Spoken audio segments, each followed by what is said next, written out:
Hey, what is up, everybody? Welcome back to another video. Today, we're chilling inside my girlfriend's 97 Ford F350. It is the 4-door long bed, 7.3 power stroke, and we are having some issues with the truck. So, I should have picked up the camera earlier. It's okay. I've deleted like 2 full half-hour long videos of me changing parts on this truck, and, I mean, I'm still just working at it. But right now, I just taken off the trim here, and, there really wasn't much to it because 2 of the bolts were missing. Oh, and that's why.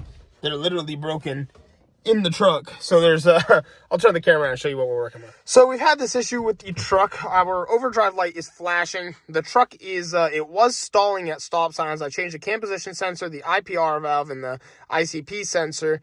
ICP sensor I actually changed in a video for you guys. And I've changed so many other parts, and I've just been going through the truck, and it keeps wanting to die at stop signs and things like that.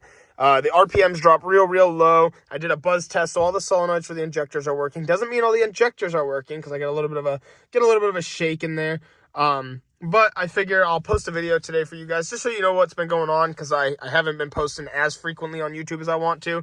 I missed a video a couple weeks ago because I was working on this, and then I pretty much missed a video today, but I'll just post this just so you guys kind of have an idea of what I've been doing. Maybe I'll show you guys the buzz test so you can just kind of hear and see what it is. Yep.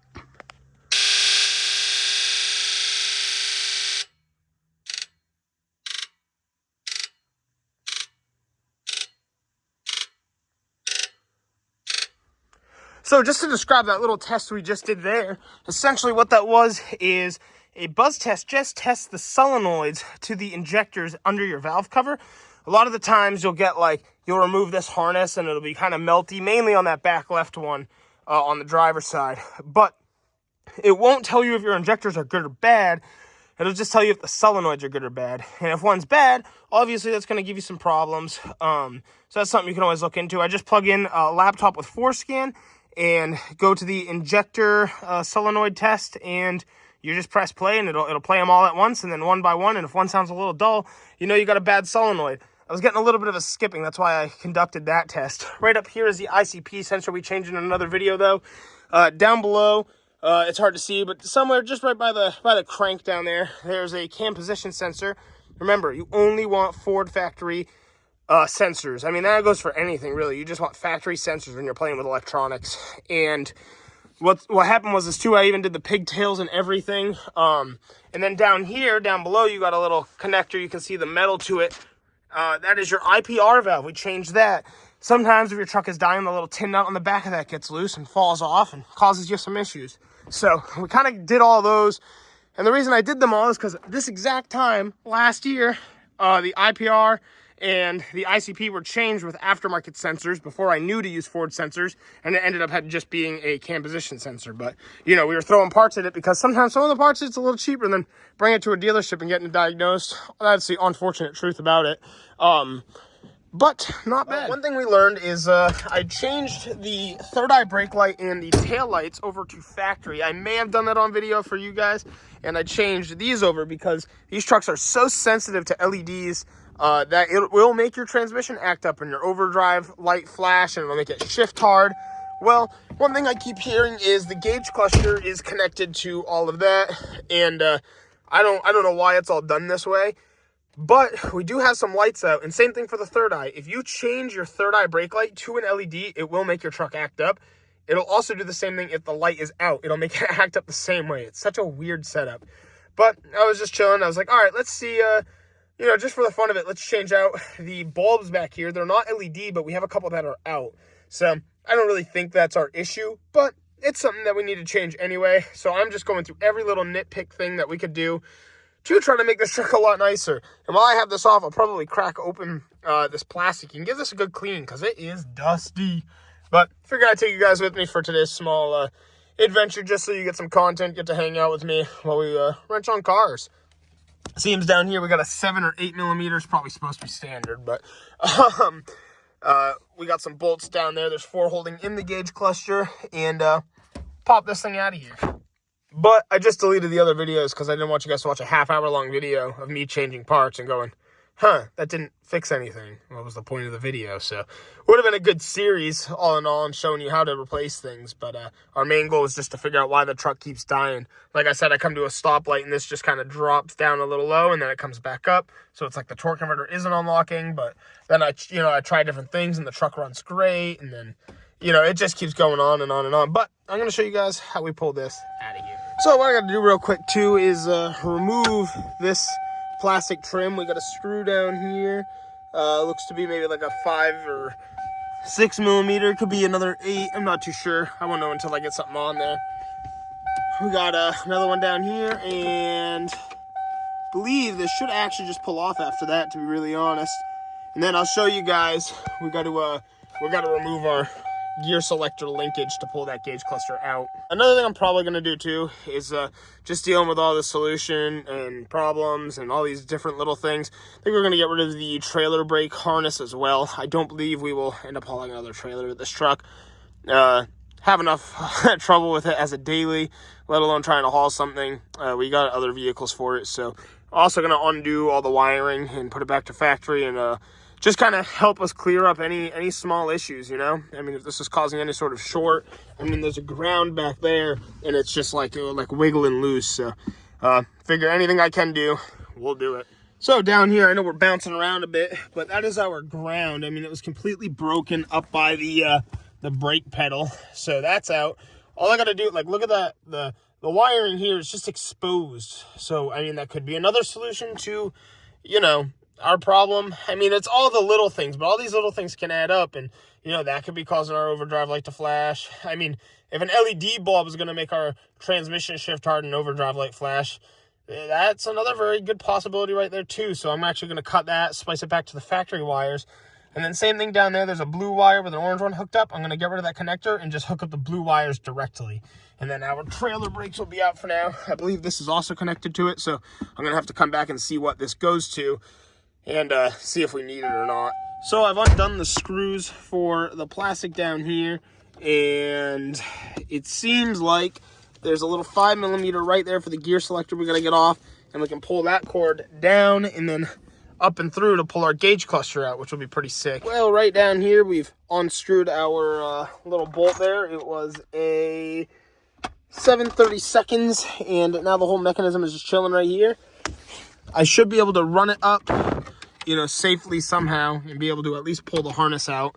And yeah, that's about it. This should give me the wiggle room to pull this out, disconnect the plugs on the back, and see what bulbs we have in here. Back here, these are your light bulbs. You're just going to take this, twist it, pull it out.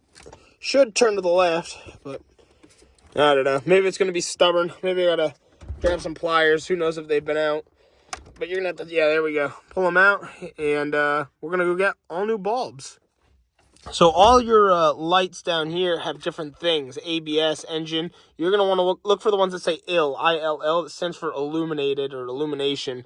And that's how you know which lights we're going to change. I'm going to change all the illumination lights. I checked all of our safety lights just to make sure none were burnt out. And now that I've pulled out, there's supposed to be 5. There's one on the seat as well.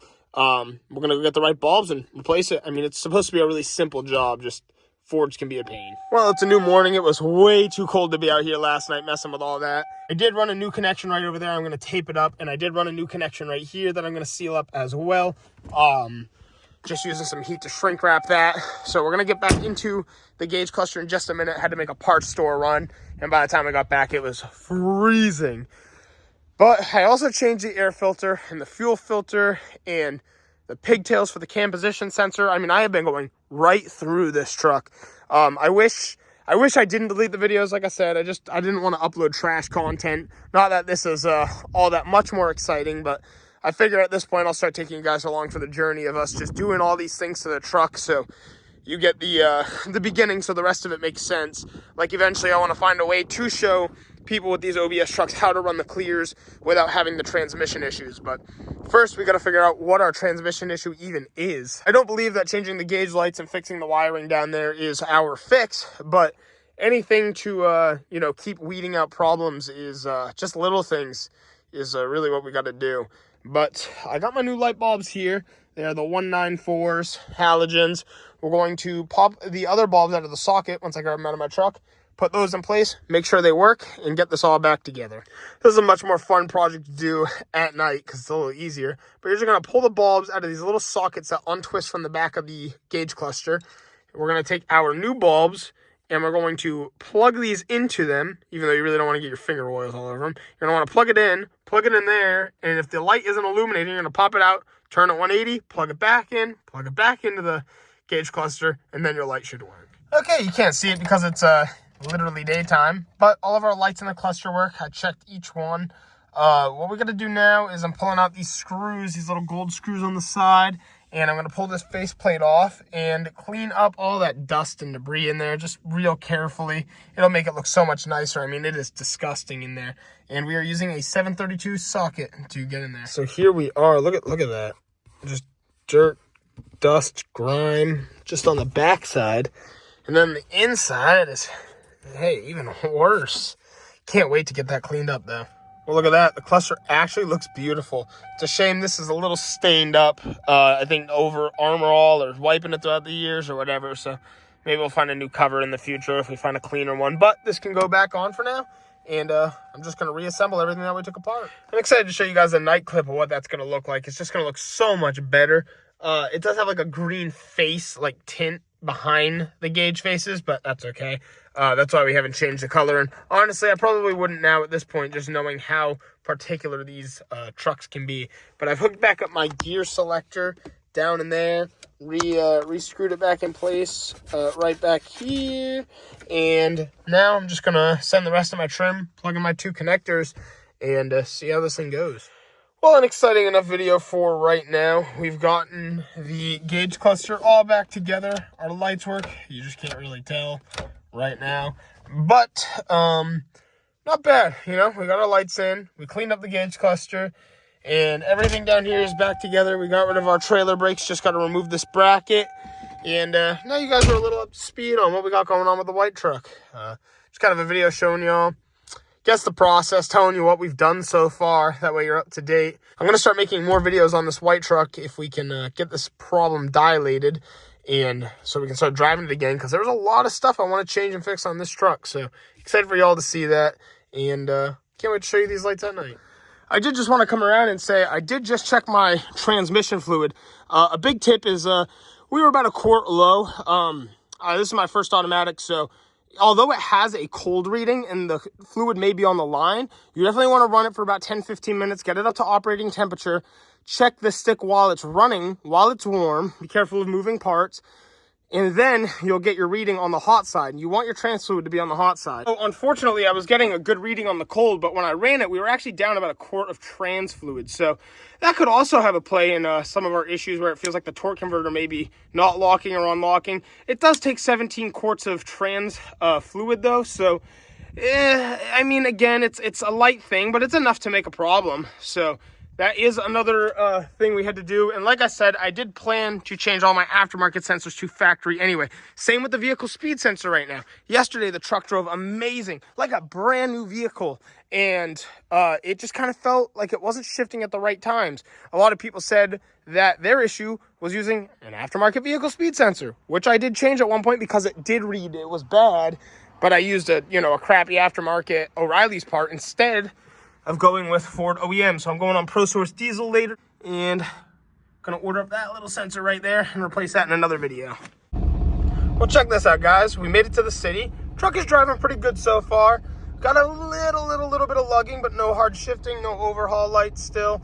So I'll keep you guys posted in the future about what I think it's gonna take to make this truck perfect. But all right, everybody, that's going to be it for today's video. In a future video, you'll see me change out that vehicle speed sensor. We'll test drive the truck, and I'll tell you if it made a difference in our shift points. That way, maybe it'll prevent the lugging. Right now, it seems like the truck is driving great without stalling.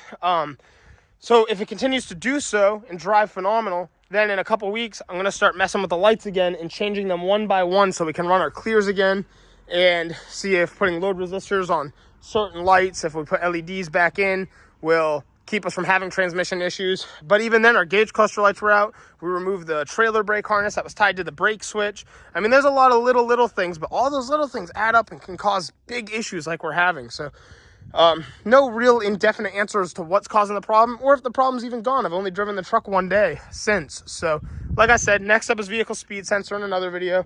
And it's just good for you guys to have an update on what we've been doing, why I haven't been uploading, and what I've been working on. But I appreciate y'all for checking out today's video. We definitely learn as we go. And don't forget to like and subscribe. Peace out.